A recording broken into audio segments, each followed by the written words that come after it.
ብዙ ሰው አንቺ ኦሮሞ ነው አማርና በደንብ አያወራም ብሎ ኮሜንት ላይ ያወራ። አዎ እኔ ኦሮሞ ነው። ትምህርት ግን ተምሯል። እስከ 7 ክፍል ተምሯል። እኔ በልጅነቴ ነው የተወለድኩት። በጣም ልጅ ሆኜ ነው የተወለድኩት። ሕፃን ነበርኩ። እሷ በልጅነቷ ነው የተወለደችው። እኛስ መቼ ነው የተወለድነው? ትላንት 5 ቀን ሆነ ወይ 6 ቀን? አዎ እንደዛ ነው የሚሆን።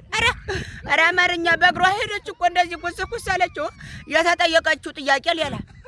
ብዙ ሰው ኦሮሞ ነሽ ይሉኛል አለችና ከዛ ምን አለች? 7ኛ ክፍል ላይ ያቋረጥኩት በልጅነቴ ነው የተወለድኩት። አቤት አቤት! እኔ እኮ ምን ሁኜ ነው መቼ አድጌ ነው ትልቅ ይሆንኩት እላለሁ። ለካ እዛው አድጌ ነው እናቴን ስራገጥ አድጌ አሁን ትልቅ ከሆንኩ ተወልጄ ነው። አቤት! ሰው ሁላ እድለኛ ነው በልጅነቱ ይወለዳል።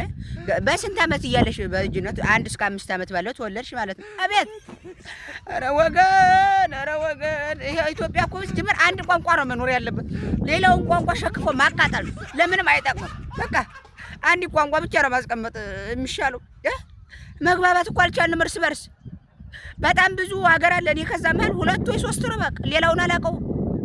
መግባባት ካልቻልን ወይ መጥፋት አለብን ወይ አንድ ቋንቋ መኖር አለበት እንጂ እንዲህ ብለን ማን እንዛለቅም።